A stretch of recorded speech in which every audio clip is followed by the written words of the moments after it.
Thank you for coming. Good afternoon. Welcome to the Tuesday Times Roundtable, sponsored by Office of Global Learning Initiatives and Office of Academic Affairs in the New York Times. We're pleased to have today with us Dr. Kominars. She is the Director of the Office of Employee Assistance at FIU. And she's also a licensed psychologist and certified addictions professional with more than 20 years of clinical training and consulting experience. She's a graduate, and she just told me this, she's a graduate of St. John's College, which, if you don't know, has a very unique curriculum in which all students read the great books. And all students get a degree in liberal studies and have the same curriculum. So it's a very unique experience as an undergraduate. And she also has an MD and a PhD and completed postdoctoral research in psychotherapy. She has presented numerous courses, training sessions, and workshops on a variety of topics. And if you're an undergraduate at FIU, you probably know her chapters in the FIU's first year in college textbook, which are On Time and Stressing and Stressed Out. So I'm very pleased to welcome Dr. Kominars. Thank you. Thank you all for being here. Can you hear me? Yes, sir. Okay, good. The title might not be that explanatory of what we're going to talk about today, but one of the things that I learned about at St. John's is that there's almost any topic you can talk about, and some are more evocative of emotion than others. So I picked one that hopefully will get people thinking and having emotional reactions as well. And certainly, in my experience, immigration is one of those. But before we go into kind of the meat of the specific example, I'd like to talk about a couple of definitions. One is about discourse, because a lot of times people are unclear about exactly what that means. So I thought a discussion, or just a briefly going through that, communication of thought by words. Of course, words are important. Talk, conversation, earnest and intelligent discourse. And I want to say that oftentimes people end up attacking people based upon who they are rather than what they say. And oftentimes they start denigrating the person who's making the argument as compared to looking at the content and the benefit or value of the argument. So that's important to think about. Then I want to suggest that dialogue is one of those things that is an exchange of ideas or opinions about a particular issue. Often we get into dialogues about political or religious issues, right? That's always good for a good conversation at the holidays, right? Everything, nothing's burnt on the stove, so let's talk about politics or religion. But the idea with a dialogue is to come to an amicable understanding or agreement or a settlement of conflicting ideas.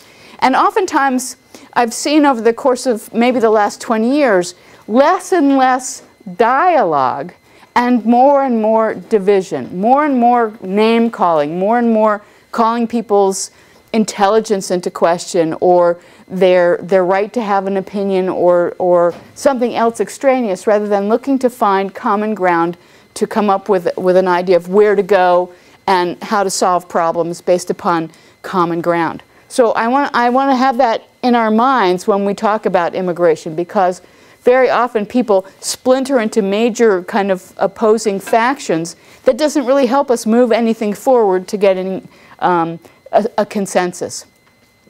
The other thing I want to keep in mind is, in order for dialogue or discussion to really be meaningful and fruitful and valuable, we have to have a mindset of respect. Because we can respectfully disagree and we can disrespectfully disagree. And it makes a really big difference, I think, whether we keep in mind this attitude of respect. Because when we don't, then we can actually find ourselves moving further and further apart from getting agreement or finding common ground.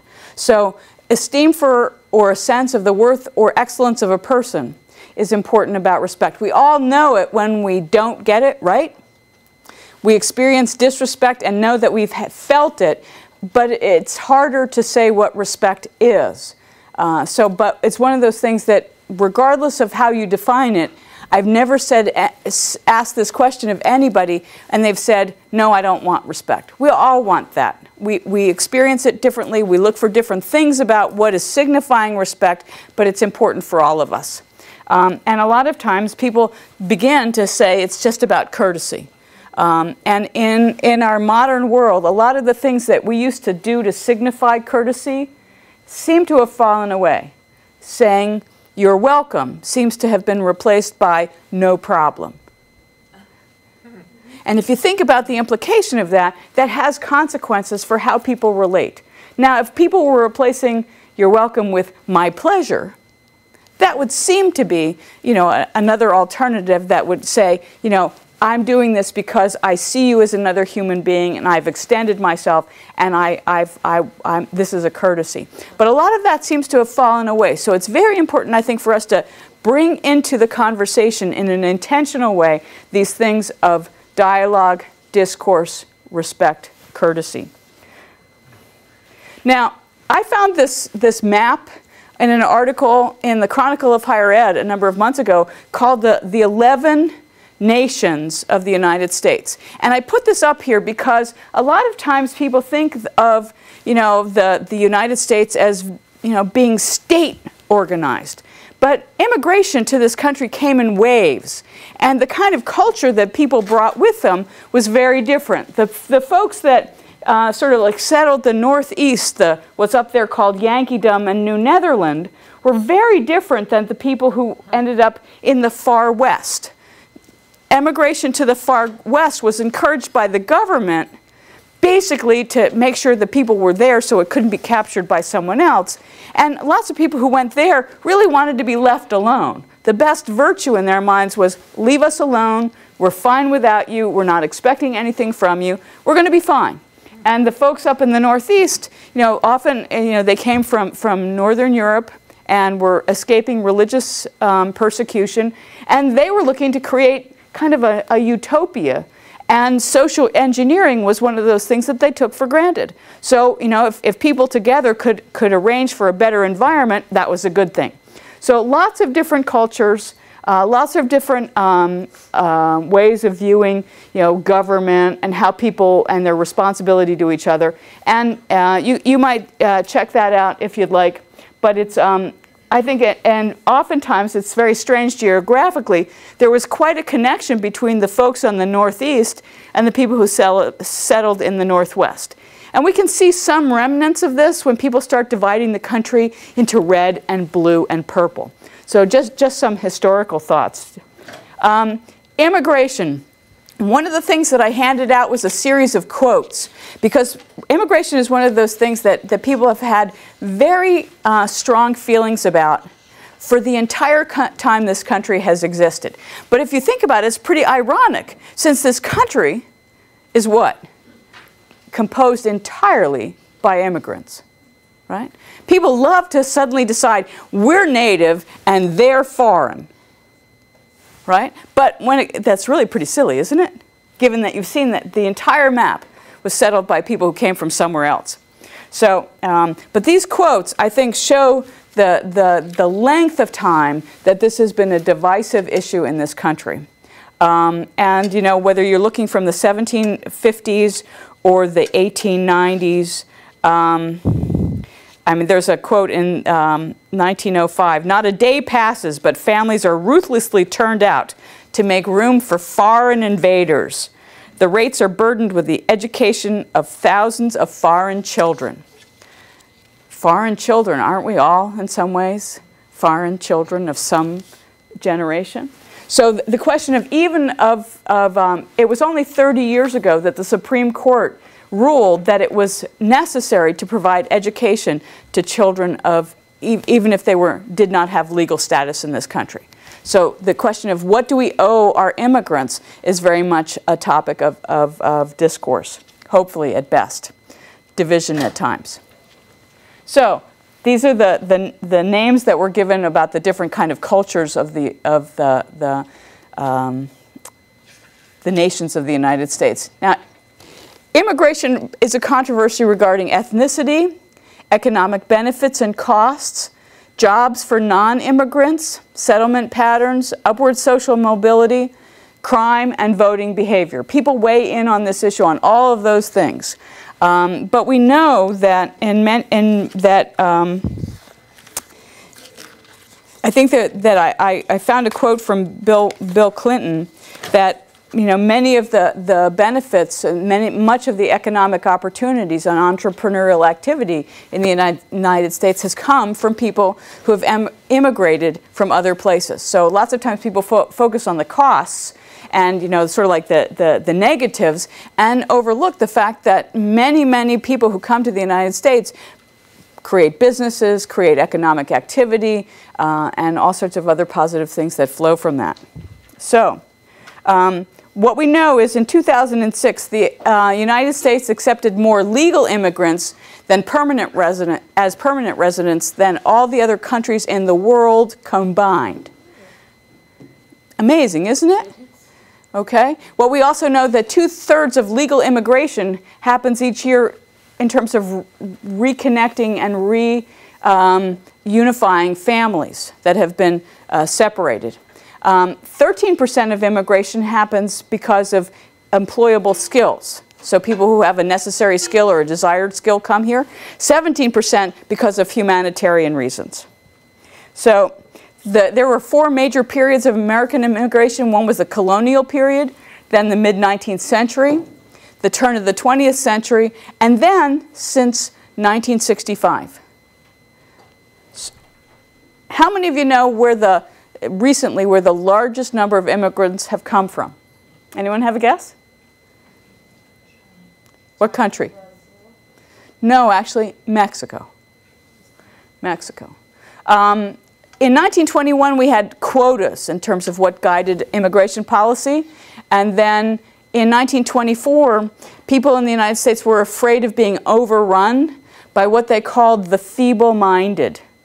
Many intelligence tests were developed to evaluate whether people who wanted to immigrate should be allowed into the country because they were considered feeble-minded or intellectually deficient from Eastern Europe and from Southern Europe. So Italians, Jews, and Slavs were considered not so good to include in the country. So most of the refugees from World War II were barred from entering the United States.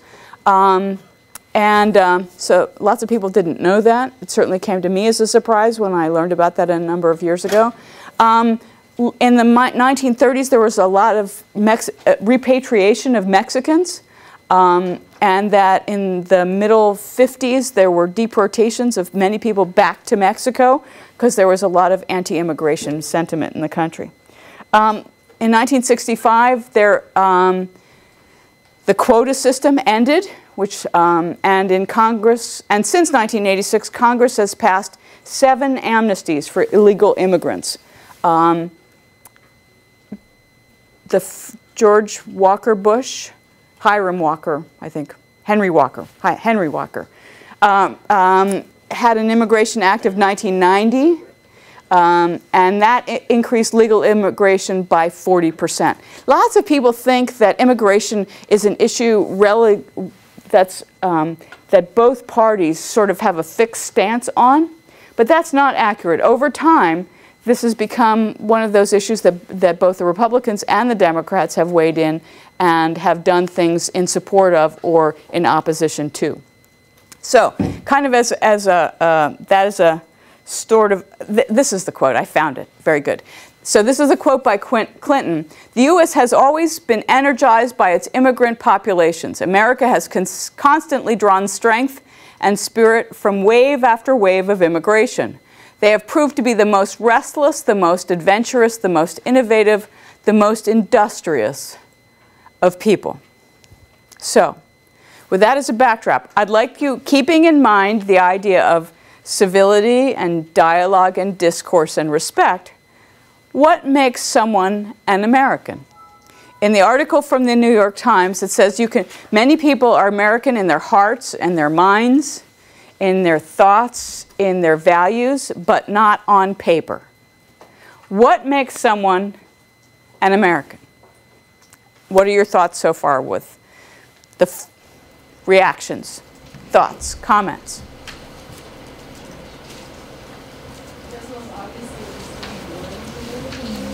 So in other words, being born on the soil makes someone an American. First thing that comes to mind. That's certainly one of the criteria that many people simply have as a baseline. But how can we tell where someone was born?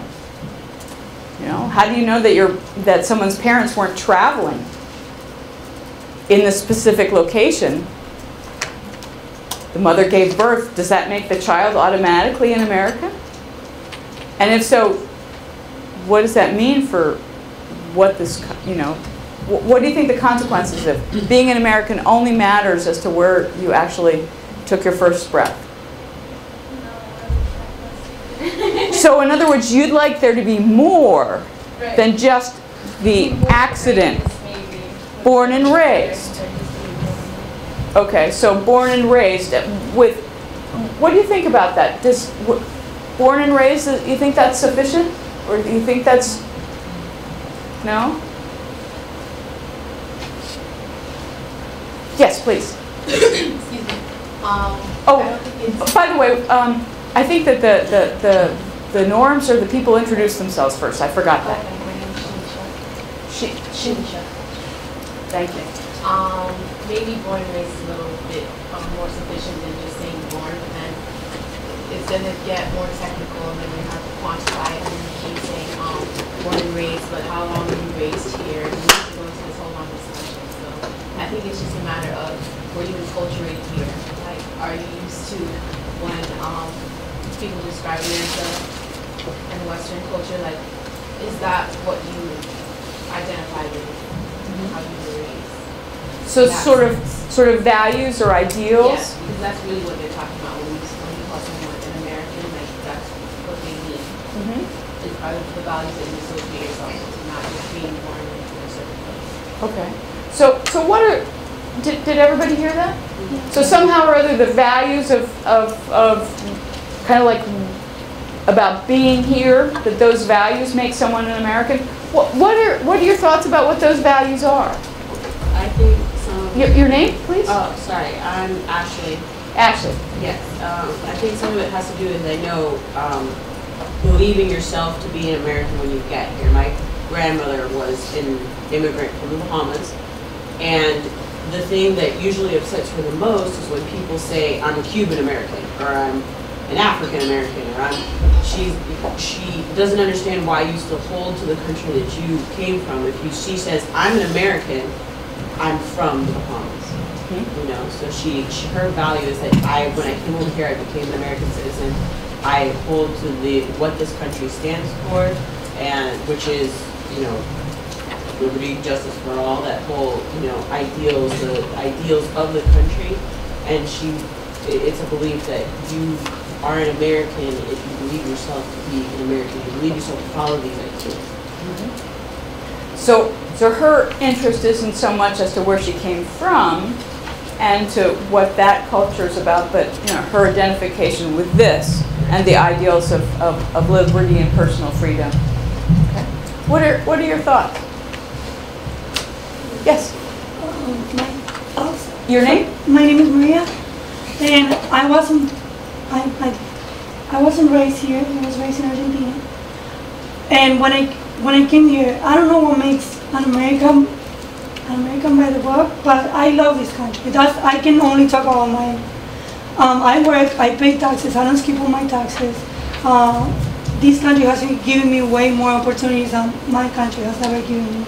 So I don't know a textbook definition, but I consider myself an American, and I know that I love this country, and I will do whatever is necessary to do good for this country. And I think a lot of immigrants feel the same way, that because we know where we came from and how hard we had it, that we appreciate what he's giving to us here.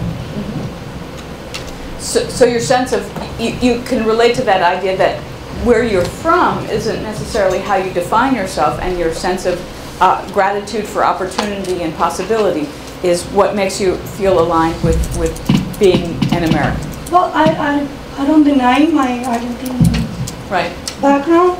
I'm proud of it too. That's who I am too. But I don't think sometimes it's not that we have to choose. I was born Argentinian, but I live here and I consider myself an American now. Okay.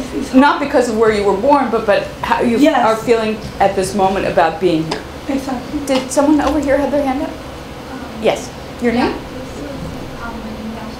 Ashley, can you speak up so that everybody can hear you? Just because I think it's the value that teaches about honesty and integrity. That's one of the things that America believes in now. So I think that's kind of what you're saying. The values in the belief system, not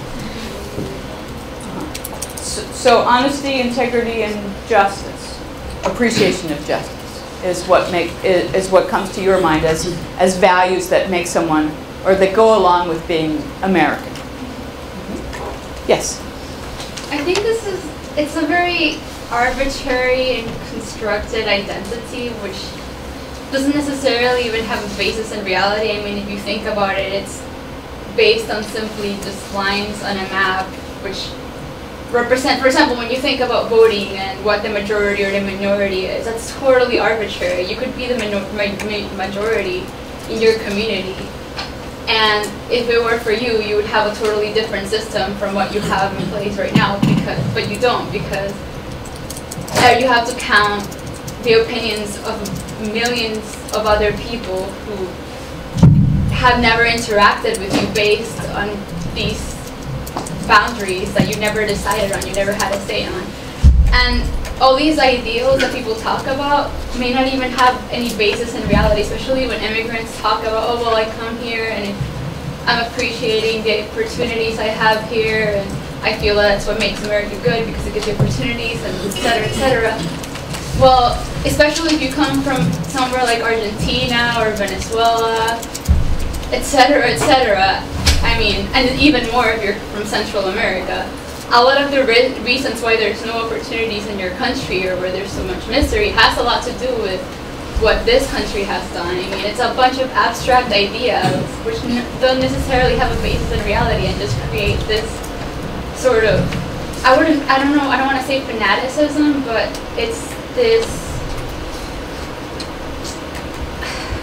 like you're stuck with it and it creates like a faith that drives you to do things, but it doesn't necessarily mean those things will be good for you or that they have a basis in reality at all. Can you identify one of those abstract ideas that you're thinking about when you say that that may not have any basis in fact or reality? Well, when they talk about honesty, freedom, the fact that you have more opportunities, the fact that it's all about equal chance for everyone, the fact that it's about peace and about encouraging democracy. I mean, when people talk like that, especially when they come from countries where it's not like that and they say, well, America signifies this for me, many times those people will come from countries where they don't have those things because of the US and because of the policies and because of the international monetary system, which is largely supported by the US. It's all interacting, like it's not this, static thing that exists in a vacuum, and people look at it that way because the ideals that people are taught encourage them to think that way, and it's a very narrow way of thinking that just separates you from what's really going on, and I don't think it's positive at all. So what I hear you saying is that you see people thinking of themselves as American by holding on to ideas of certain values that don't seem to really play out in reality as you see them. Okay. Other thoughts? In a way, I have to agree with what she's saying because I think there's a lot of people, especially people who were born and raised in America, aside from people who come here from other countries, where they think basically the United States is the cream of the crop of every country that in the entire world. And that's not necessarily true. There's tons of other countries with opportunities that have fairness. You know, Western Europe is a very developed nation, and those people don't want to leave the country. There's people there that don't want to leave the country. They're perfectly happy where they are. It's, I think that, you know, there is a sort of, you know, this thing that surrounds the U.S. where people think the U.S. is the best place to be, the best place to go, because it's going to have the best opportunities. Sometimes it's not necessarily true. You could migrate to another country that's also a well-developed country where you would still get the same opportunities, the same, you know, that also have very diverse cultures. There's a big lots of diversity in England. Lots of different cultures live in England as well. There's, you know, Indians there, you have African Americans there, you have people from Spain, so there's also a very diverse cultural, you know, background and lots of opportunities in that country as well. So to say it's solely here, the only country in America, that's the only place you're going to get it, I guess, is there. Yes. Your name? I grew up in California, 10 minutes away from the Mexican border as I was 2 years old. And I feel like, and I consider myself American, I'm Mexican, I was born here in the United States. And I've always felt that my identity as an American was just something that was just kind of given to me because I always wanted to cross the border, like, you know, right there, and I had friends across the border, or whatever, and it was just very fluid, and so I've always felt like, and also, you know, in regards to what she was talking about here, you know, my views of some of our international policies that I may not have agreed with here in the United States, I may not agree with other countries' policies, but that my identity is something that's given to me. I don't feel like I have as much of a choice in it. You know, it's just something that's like, that's just kind of there, and that makes me American because they say I'm American. So it doesn't seem like something that feels really intrinsic to you. Okay. Other comments, other thoughts? Yes. Hi, Your name? Tanya. Tanya. I have to agree with her because I was born, I'm an American by birth, let's just say that. But I grew up in the Virgin Islands, which is in the Caribbean. So it's like, for me, it's like I kind of get like what she's saying, like she's Mexican, but it's like like they gave you like, because you was born there. So it's like, it's kind of like given to you. In that sense, I feel the same way because I have like two different backgrounds because I grew up in the Virgin Islands, which is like Caribbean. And it's like I'm here, but I'm on American soil, but I'm an American. So it's like it's kind of like conflicting in a way in terms of like the different cultures because like I have like both of them together, but I would, you know, like I get what she's saying. So you experience yourself as having affinity in one way culturally to the Virgin Islands, like but when I moved here, it's like I have to like take my American citizenship, but it's like when I'm in the Virgin Islands, it's like I don't really like consider myself American, you know? So you have the capacity to have sort of different identities depending upon where you are geographically. Yeah. Yes. My name is Patricia. I feel it's also related to a sense of belonging, like where you feel like, for me the best example is my best friend. She's my roommate, and like we moved together here 2 years ago, and she was born here, like in Utah, in Provo, and then she moved to Miami. And when she was 13, she moved to Venezuela, and she graduated from high school with me. And nowadays, you ask her like, "Where are you from?" and people will be like, "Oh, where are you from?" She's like, "Oh, I was born here, like I have a passport, but I'm Venezuelan." Why? Because her feelings, where she was raised, where like everything she loves and everything she like made what she like made herself, like what you are, it's there. So even sometimes people think I'm American and she's Venezuelan, it's totally backwards because she's like more Latin and like Hispanic than me. Like she's all about the music and everything. It's like loves Venezuela. It's just like she feels that she's American just because she has a blue passport. And that's Okay. Other thoughts? Yes. I think Your name? being human is a ability to adapt to wherever you are.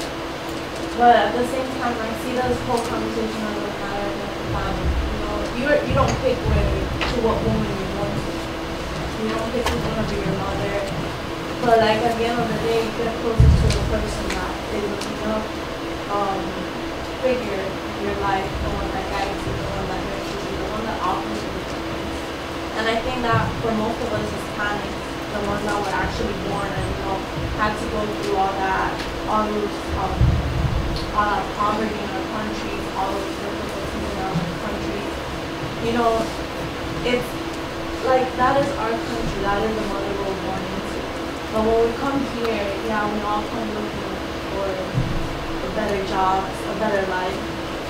And this country gives us more opportunities. I'm not going to say gives us the best opportunities because like Ashley said, by the way, because like Ashley over there said, there's other countries, there's European countries, but this is a country that's given us the opportunity. This is a country that has opened up its arms to us. And once we come in here, we feel, it might be something in our imagination, it might be something abstract, but it's how we feel. We feel that this country is opened up to us. It's opened up its arms to us. And we feel a certain amount because us Hispanics were born with this sense of loyalty.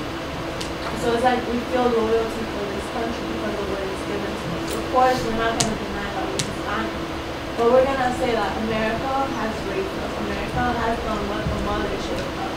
So it's kind of like a child that's taken away from its real mother into a family that will actually take care of it better.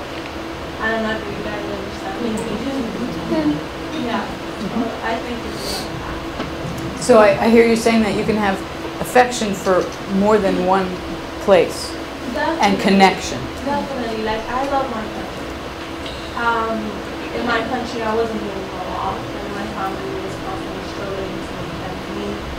But when I came to this country, you appreciate the things when you actually experience living without them. And for me coming to this country, I was raised in Bolivia. I even have my friends, my family. I had to leave it all behind to come in. So of course I have this connection with Bolivia, but at the same time I have this appreciation for this country for what it's done for me and my family.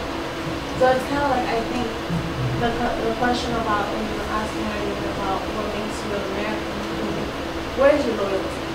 Exactly, where is your loyalty?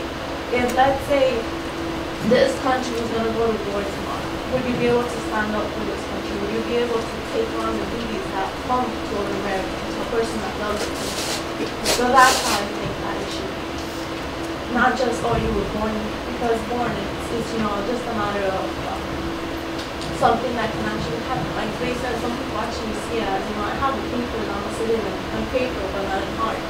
Some people are citizen in heart, but not in paper. I think that's a great point. Lots of people feel the connection, but they don't have the blue passport, and other people have the blue passport and don't have the connection.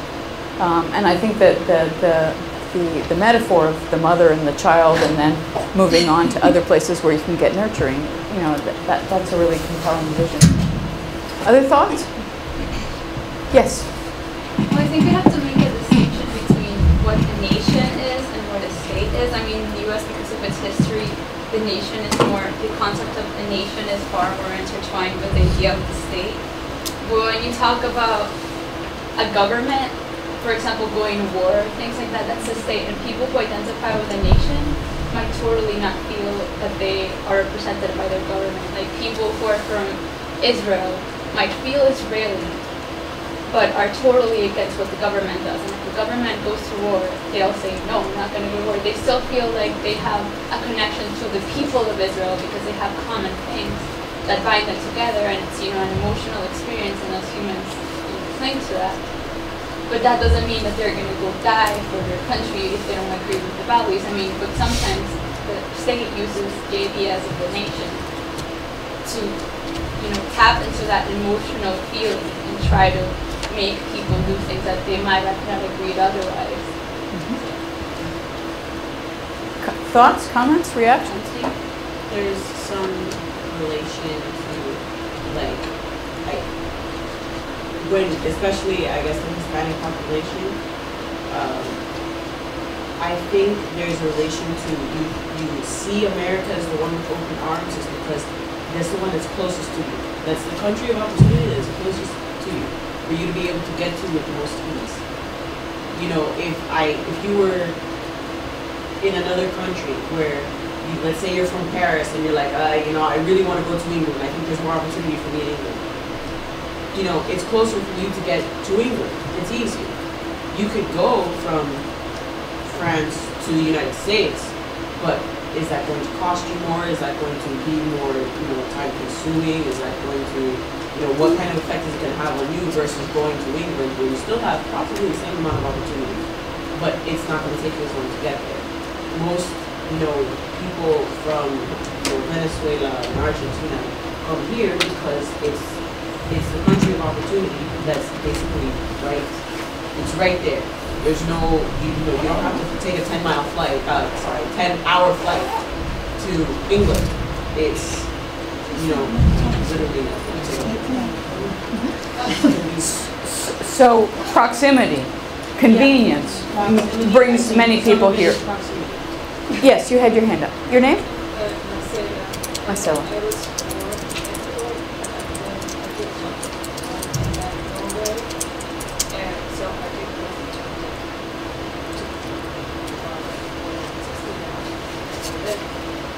Now I live in the States, so I go to the States more second opportunity and more personal.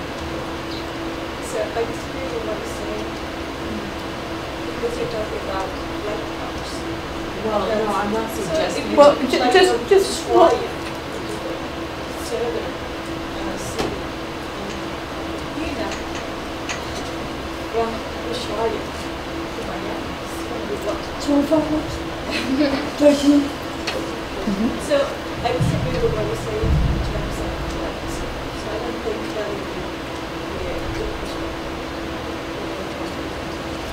perspective. Let me just ask the question of, so when you say Norway is your first adopted country and the United States is your second, how do you see yourself? How do you frame your own identity when you're thinking about that? Are you, how do you go about making sense of that for yourself? Last fall, I was in Norway, and I go there to speak the language. I was there, so I don't have a foreign accent. So nobody asks me. So when I go from Norway to the United States, so I was here 2-3 weeks, and I went to Ecuador to start with first born.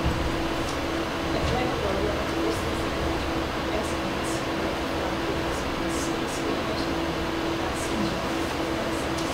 start people, start European, like here, but I function there. Not people, because of how we live, and I study what we love to do, so what I States and Okay. So much of the question is when people ask where are you from, there's a sense that you have of some places it's easier to answer than others. But it's a complicated question for you. well, you know, sometimes I just don't mention it. Sure. You had your hand up. I think one thing she was saying, the proximity. I think another thing that we can consider why Hispanics come to the United States is because thanks to globalization, we are taught English at school since we are young. So maybe sometimes it's not that. First of all, not all cases are the same. Some people are well off economically, well off educated, well off. It's just life that they decided to. There's different reasons why people come to this country or other countries, but a lot of times I think people come to America that's because we know already the globalization. You go even in South American and Central American countries, you see advertising in English, and we listen to American music, and we feel connected somehow in some cases. And I think growing up, I felt more connected. I come from an Italian family. I have the Italian citizen, like the Italian passport.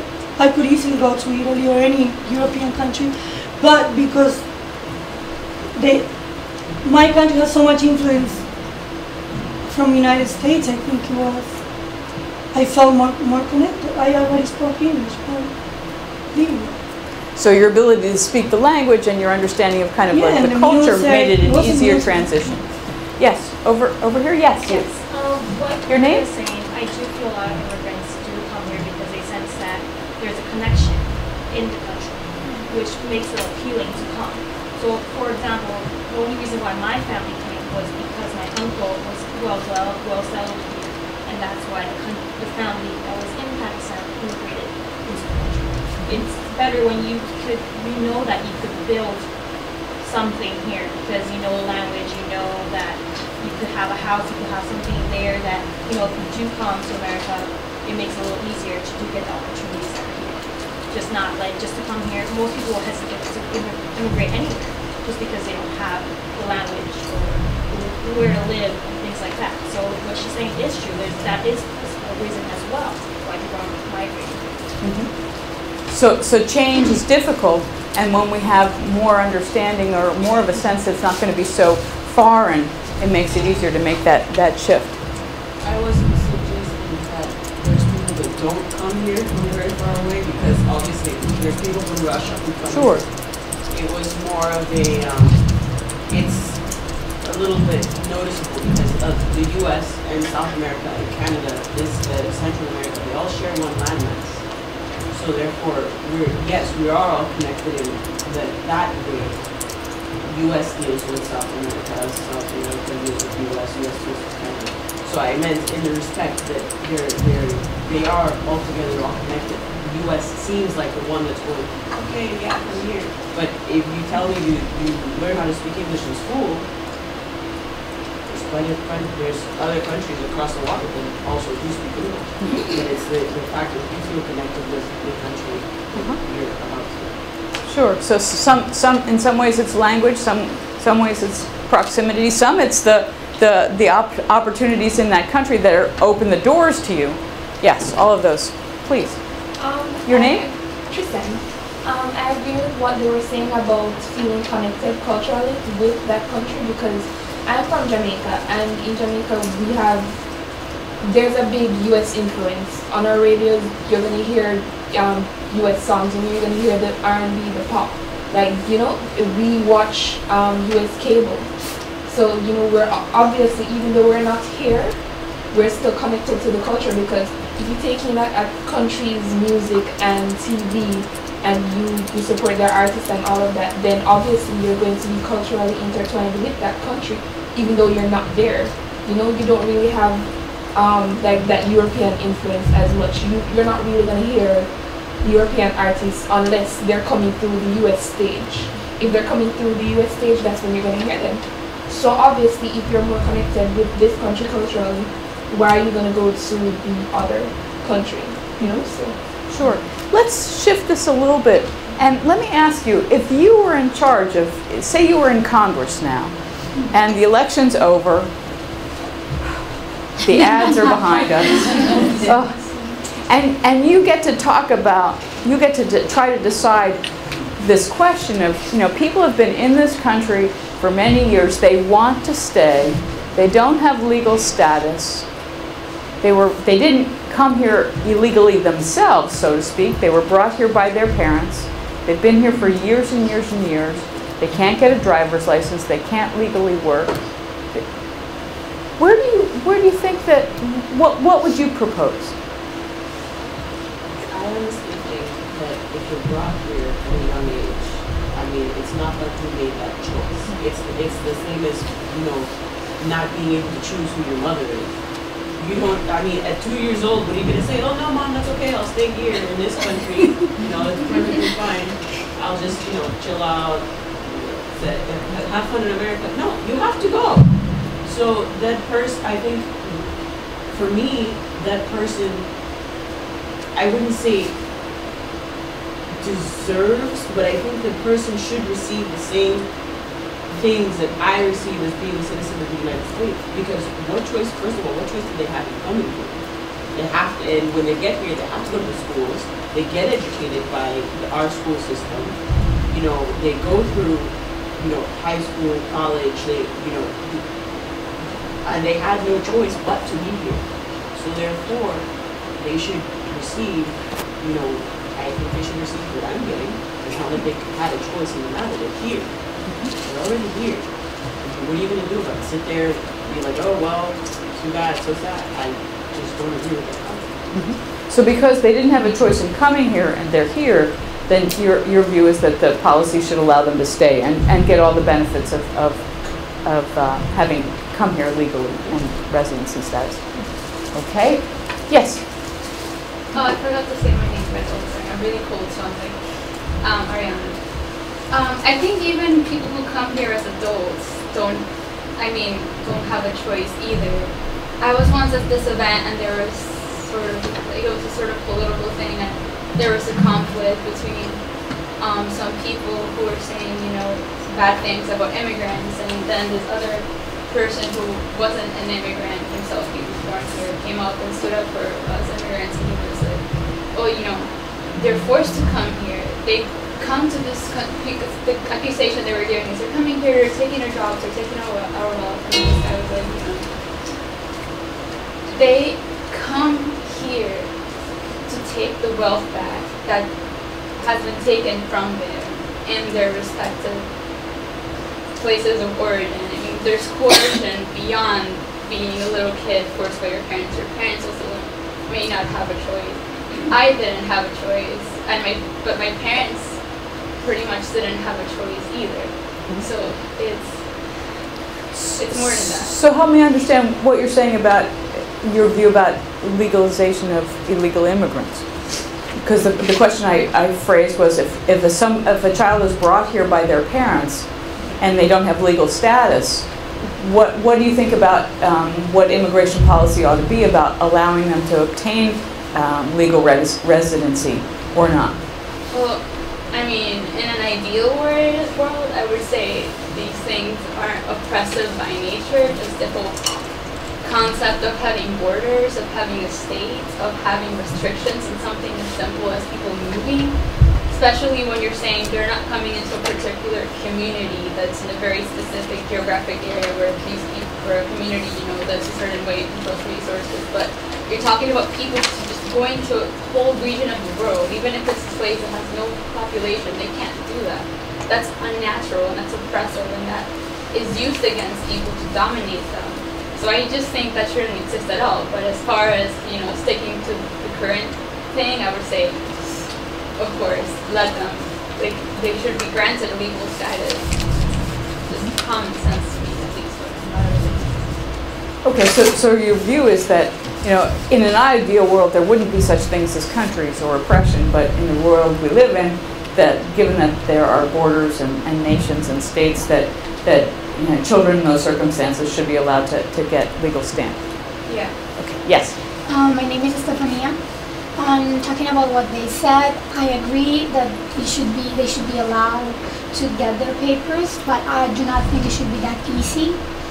I'm an immigrant, and I know that it might be hard to hear from other immigrants what I'm about to say, but we have brought to this country also bad things. We have brought violence, we have brought like things that other American citizens, they are concerned about, and this is why they are so reluctant to put all these requirements to get their papers. But thinking about, for example, the DREAM Act, which is something very similar to what you're saying. Which wasn't passed by Checking the requirements and checking their background, having them to do some community work, and all of that in order to get those papers, I think is really good. I think it should be done in this way because this will also help the economy grow, because if we legalize all of them, and they have to pay for, let's say it's like $2,000 to actually get all the papers and all the things that they have to do.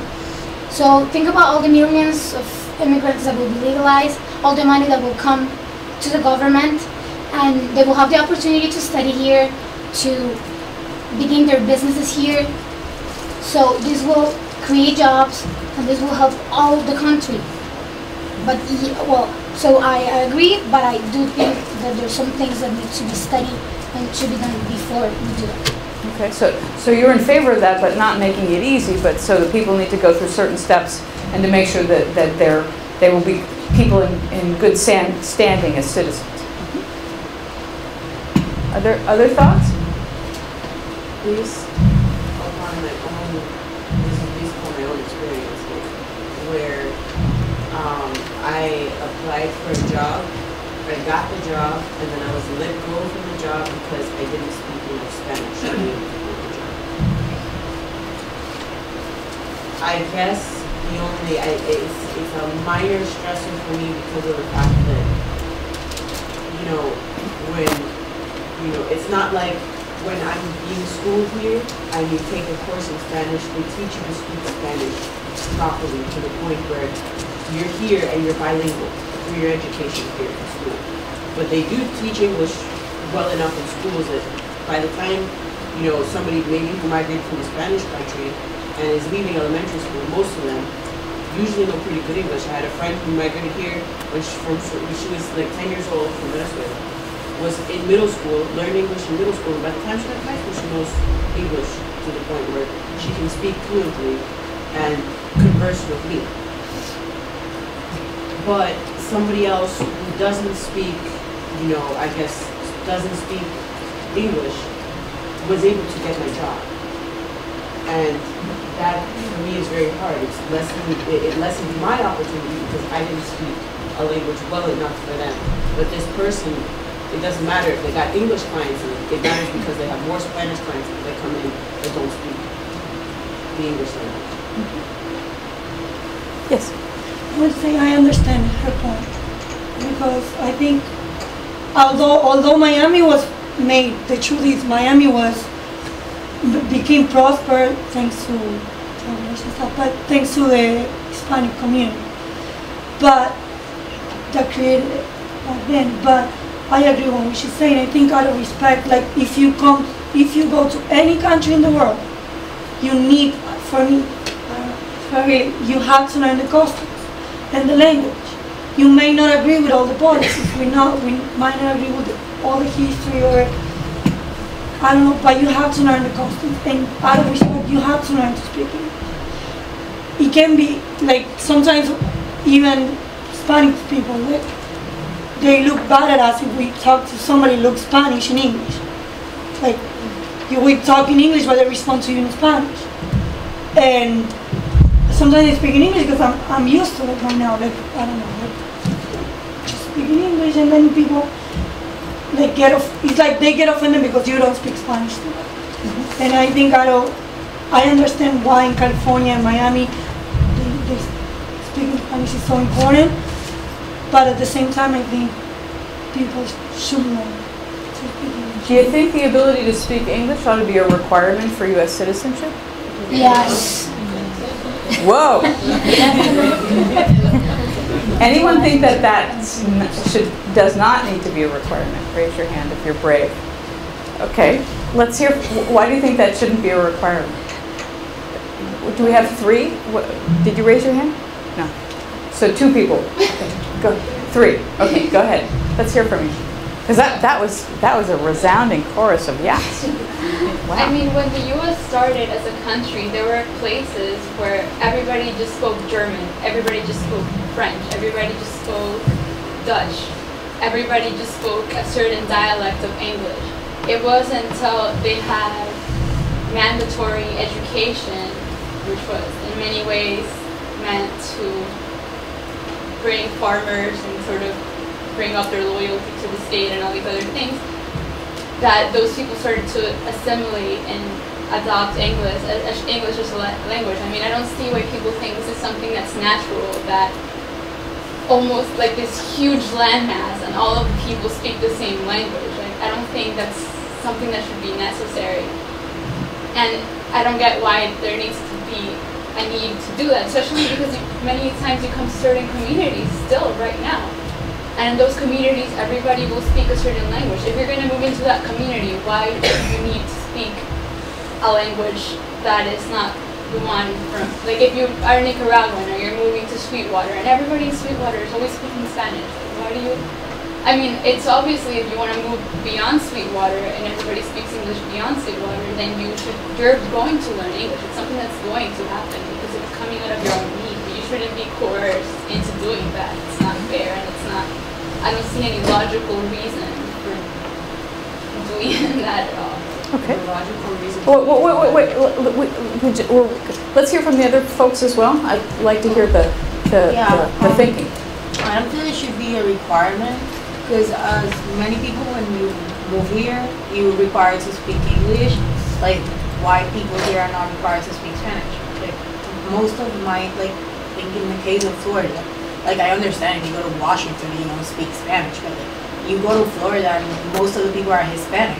Like I have American friends that they're trying to learn like Spanish because that's the way like to expand your knowledge, and that's another way like people like nowadays languages is what make relationships. Like you people that